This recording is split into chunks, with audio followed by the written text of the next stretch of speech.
안녕하세요, 수강생 여러분. 지난주에 이어 커뮤니티 댄스의 제2강 비주얼 서양세계 무용사 속의 커뮤니티 댄스를 다시 보기로 하겠습니다. 원시 시대부터 현대에 이르기까지 커뮤니티 댄스는 존재하였고 공동체 생활 속에 결속되어서 집단으로서 전투무와 신을 숭배하고 그 기쁨과 슬픔, 괴로움, 공포에서 벗어나기 위해 커뮤니티 댄스를 추었습니다. 축제에서도 즐겼고 또 신을 숭배하기 위해서도 추었습니다. 자, 이 강에서는 중세 시대에서 커뮤니티 댄스는 존재하였는지 역사 속 이야기로 들어가 보기로 하겠습니다. 자, 거기 들어가기 전에 이 강에서는 마찬가지로 첫 번째와 같이 이번에도 3월 28일까지 여러분들이 강의를 전체 듣고 또 이제 과제물도 올려주시기 바랍니다. 제2강에서는 지난번에 이어 왜 지금 커뮤니티 댄스가 무용의 새로운 조류로 대두되었는가에 대해서 과제물을 사이버 캠퍼스에 업로드 해주시면 좋겠습니다. 제목은 현대사회에 등장한 커뮤니티 댄스의 대두에 대해서 자신의 생각과 수업을 통해서 인지한 내용과 조사한 내용들을 업로드해서 올려주시면 고맙겠습니다. 그것도 그렇게 해주시면 되고요. 자, 이제 이제 지금 자료에 화면을 보는 것과 같이 제2강 중세 무용으로 한번 들어가 보겠습니다.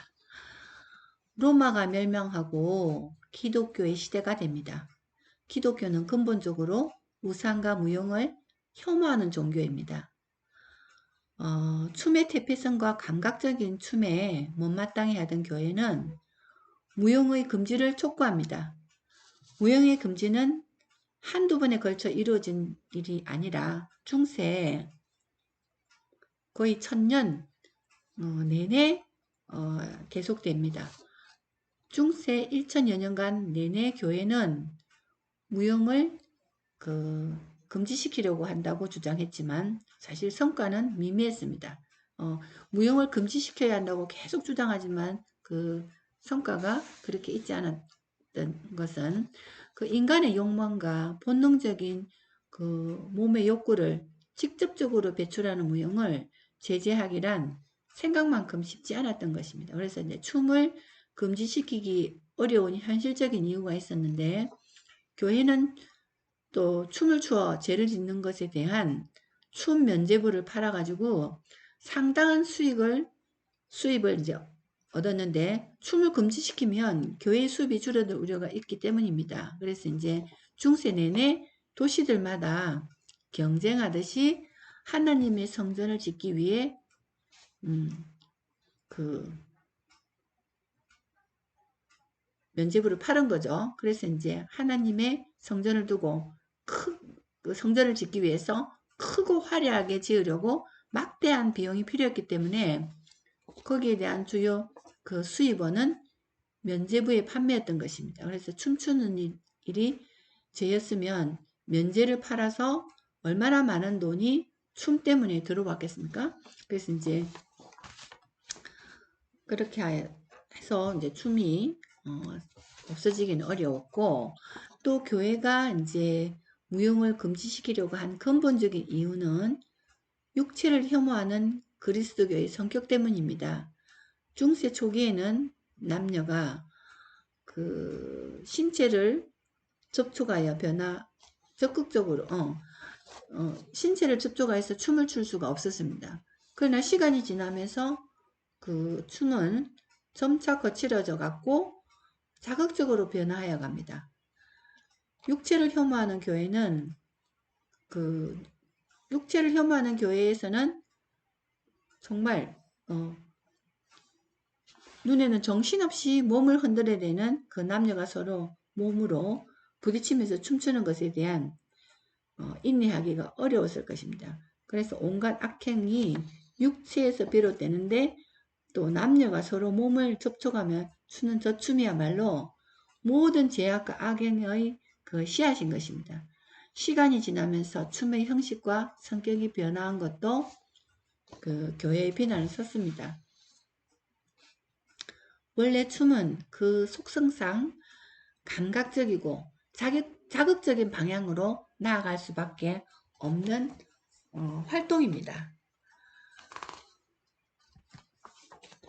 그래서 중세 초기 교회는 무용을 금지시키고자 했지만 그 행 이유는 무엇보다도 춤은 교회가 혐오하는 육체를 사용하여서 인간의 정신을 타락시키고 방탕한 삶으로 이끌 그 위험이 크다는 이유에서였습니다. 남녀가 손을 잡고 빙글빙글 돌다가 보면 정신이 혼미해지고 도덕심마저 희미해지기 때문에 그러면 어떤 일이 벌어질지 모르는 일입니다. 그래서 이제 쌍쌍춤이 시작되어 남녀가 서로 막 몸을 부딪히고 또 끌어안기라도 한다면 거기에서 무슨 사고가 일어날지 예상조차 할 수 없습니다. 생각만 해도 아찔한 거죠. 그래서 이제 교회는 틈날 때마다 무용의 유해성을 소리 높여 강조했습니다. 그러나 그 어떤 노력으로도 교회는 그 무용을 금지시킬 수 없었습니다. 무용은 신을 찬양하고 신앙심을 고취시키는 데 있어서 매우 유용한 수단이라는 것을 이미 교회도 인정하지 않을 수 없었던 거죠.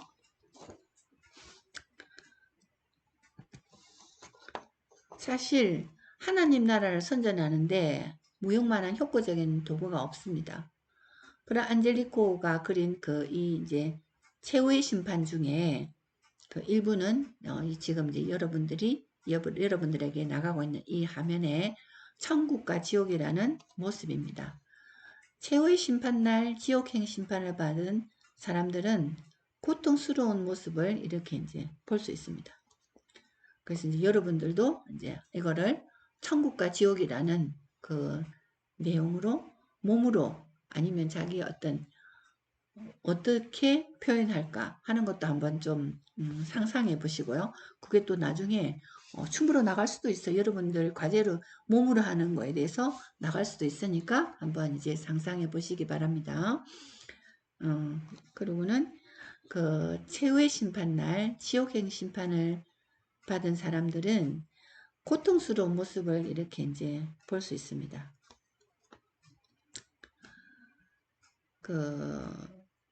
지옥에서 받게 될 공포와 이런 것들은 사실 자기 정신이 아닌 거죠. 반면에 천국행 심판을 받는 사람들은 기쁨으로 환희에 차 있는 천국의 마당에서 천사들이 기쁨의 춤을 이렇게 추고 있습니다. 안젤리코의 천국의 기쁨과 즐거움을 그 춤으로 표현한 것인데 춤은 예배의식의 고향만이 아니라 즐거운 천국 생활을 설명하는 데 있어서 빠져서는 안 될 중심 내용이었던 것입니다. 결국 교회는 춤이 최고의 기쁨이라는 것을 인정한 꼴입니다. 그래서 이제 어떠한 수단과 방법을 동원하더라도 춤을 없앨 수 없었던 교회는 그 무용과 타협했고 무용이 천박지축으로 막 날뛰지만 그래도 교회는 그렇게 하지 못하도록 교회의 지배하에 두고 관리하는 방향으로 전환을 하게 됩니다. 다음 자료를 한번 보겠습니다. 교회는 신앙심을 고취시키는데 행렬 형식의 춤을 적극적으로 활용하기도 했습니다. 그래서 행렬 춤은 마을의 재난이나 불행, 각종 역병 등을 쫓는 의도에서 마을 사람들이 행렬을 이루며 추는 춤으로 이때 사람들은 십자가나 깃발, 성자 유품 등을 지니고 행진하는 춤입니다.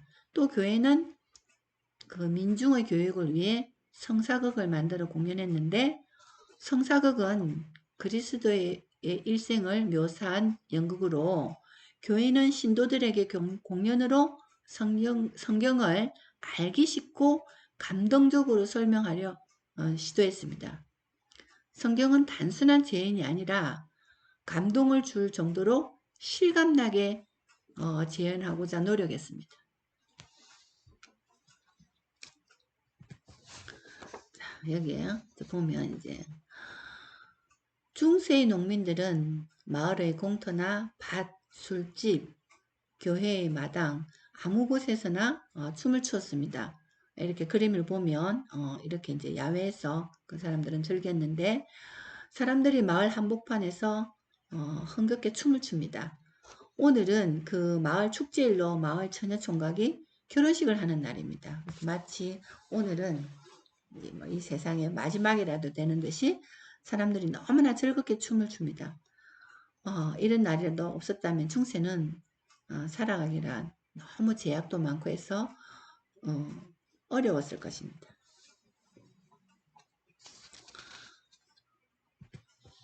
자, 여기 이제 중세 유럽의 농민들은 이렇게 보면 굉장히 이제 아주 고달팠죠. 그들에게는 재미있는 일이라고는 거의 없었습니다. 고통스러웠던 중세 1000여 년을 버틴 힘은 그 기독교 교리가 아니고 힘든 현실을 잊게 하는 이 춤이었을지도 모릅니다. 춤추는 일은 농민들에게는 너무나 즐거운 일이었지만, 교회는 눈에 쌍심지를 켜고 춤추는 사람들을 싫어했습니다. 특히 남녀가 짝을 지어서 추는 그 쌍쌍춤은 온갖 그 악의 근원이라고 생각했습니다. 다음 이렇게 이제 원무와 커플춤 이렇게 보면은 중세는 각 나라마다 민속무용이 형성되고 발전하던 시기입니다. 중세의 농민무용은 관람자와 공연자가 따로 존재하지 않았습니다. 모두가 공연자입니다. 근데 중세 농민들이 추던 일반적인 춤은 원무와 커플 댄스입니다. 그래서 원무는 중세의 가장 대중적인 민속춤으로, 중세 농민들은 그 마을의 공터나 들판, 공간이 허락한다면 아무 곳에서나 원무를 추었습니다. 원무는 일상의 힘든 일을 잊게 하는 마력을 지녔고, 또 이제 원무는 원시 부족 사회 때부터 부족의 공동체 의식을 고양시키는데 탁월한 효력을 발휘하였는데, 손에 손을 잡고 빙글빙글 돌아가는 이제 원무를 추다 보면은 서로를 이해하고 서로에 대한 애정이 싹텄습니다. 그래서 원무는 육체적 즐거움뿐만 아니라 공동체 의식을 고양시켜주는 도구였습니다.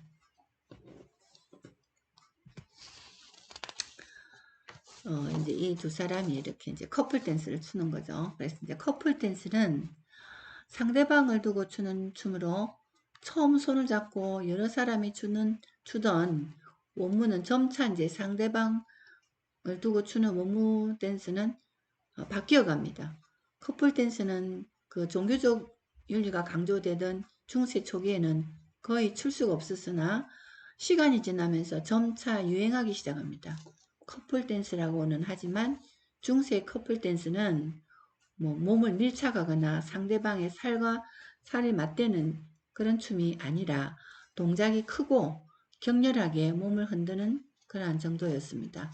농민들의 무용은 대부분 야외에서 추었던 관계로 부드럽고 우아하게 추는 궁정에 커플 댄스와는 거래가 있었습니다. 농민들의 커플 댄스는 생활에서 쌓인 감정을 배출해야 되기 때문에 상대방에게 또 구애를 하기 위한 춤이었습니다.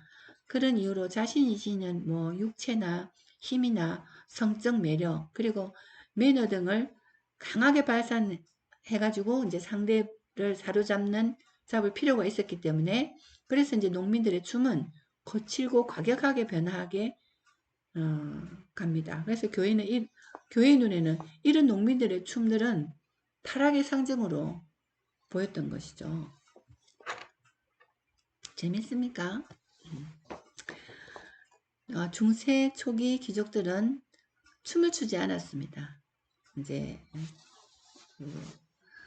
농민들과 이제 그 중세 귀족들에 대해서 이제 형태를 살펴보면 중세 초기 귀족들은 춤을 추지 않았습니다. 춤은 농민들만이 추었습니다. 그러나 그 중세 후기에 가면 귀족들도 춤을 추기 시작합니다.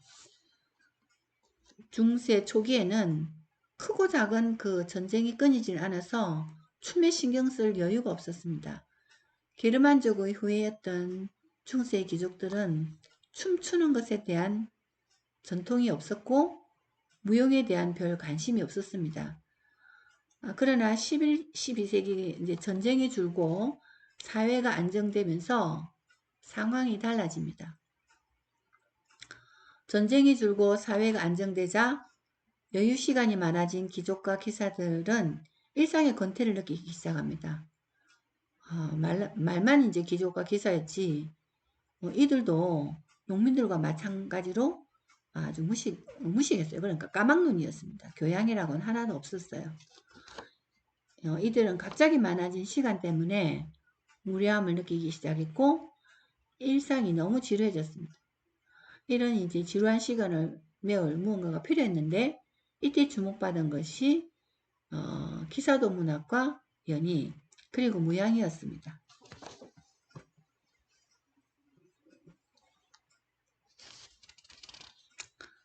다음 자료를 보면 중세 후기 귀족들도 궁중의 그 무도장에서 춤을 추기 시작했는데 궁중에서 춤을 췄다 하여 궁중무용으로 궁중무용이라고 불렀습니다. 처음에는 귀족들을 위한 무용이 따로 없었기 때문에 농민들의 춤을 응용하여 춤을 추었습니다.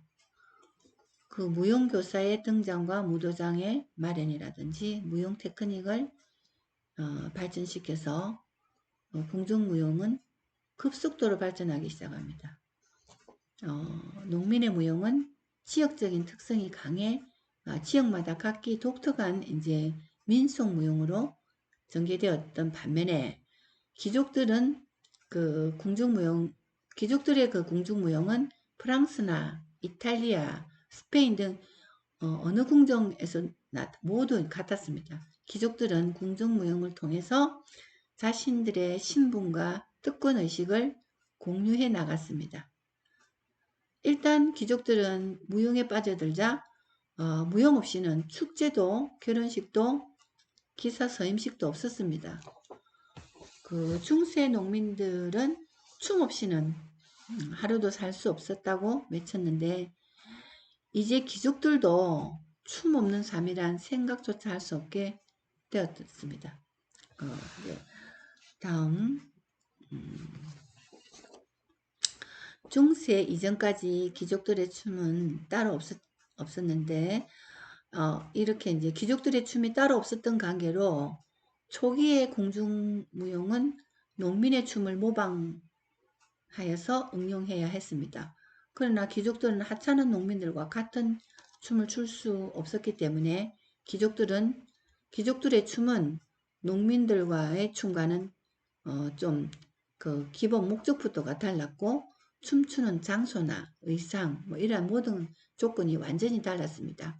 일하기 편한 복장을 하고 대부분 야외나 공터에서 크고 거칠게 춤을 추던 농민과는 달리 귀족들은 우선 움직이기가 곤란한 거추장스러운 복장을 입고 있어서 농민과 같이 자유롭게 움직일 수가 없었습니다. 또 조용한 실내의 댄스홀에서 춤을 추던 관계로 크고 거친 동작이 필요하지 않습니다. 그래서 궁중무용은 장소와 의상, 그 수모의 목적에 맞게 조용하고 우아한 방향으로 만들어졌는데 그게 지금 이제 여기에 바스탕스라는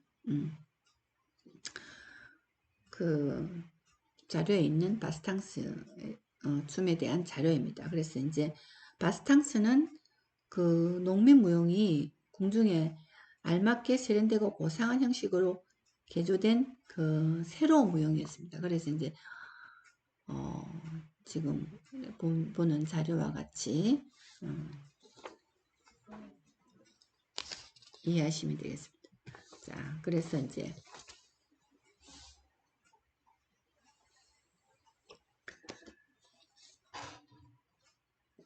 중세 이전까지 귀족들이 이제 춤이 따로 없었던 관계로 초기의 궁중무용은 농민의 춤을 모방해서 응용해야 했습니다. 아까 그렇게 해서 이제 했다는 것. 또 이제 초기 귀족들의 춤은 그 파세라고 했는데, 파세는 마루에서 발을 떼지 않고 미끄러지듯이 움직이면서 동작을 작게 한다는 의미입니다. 그래서 이제 귀족들은 궁중에서 이제 스카트가 이렇게 길이가 길잖아요. 그래서 이제 단순한 박자에 맞춰서 이제 우아하게 움직이는데, 바스탕스는 이렇게 길게 이렇게 이제 바닥에 붙어서 선적으로 이제 바스탕스는 바닥에 붙어서 선적으로 움직였기 때문에 바스탕스를 선의 무용이라고 불렀습니다. 그래, 중세 후기의 귀족들은 매끄러운 댄스홀을 미끄러지듯이 앞뒤 좌우 스텝을 밟으면서 우아하게 선을 그리며 춤을 추었습니다. 여기까지 중세 무용에 대해서 설명을 하였고요. 다음 강의에 이제 이어서 조금 이제 나눠서 하겠습니다. 다음 강의는 15세기 그 르네상스 무용에서부터 18세기까지 전개되는 발레를 중심으로 해서 살펴보도록 하겠습니다. 그래서 이제 여러분들이 한번 이 자료들과 또한 이제 제가 이야기하는 것들을 들으면서 한번 상상해 보시기 바랍니다. 이렇게 했을 때는 어떻게 이제 그 움직임으로 가져갔을지에 대해서도 한번 내가 이제 이런 이제 그 궁중에서 무용을 추면 어떠한 그 형태의 무용을 할까 하는 것을 한번 상상하면서 여러분들이 이미지를 한번 그려보시기 바랍니다. 자, 여기까지 일단은 잠깐 쉬고 조금 후에 바로 시작을 하겠습니다.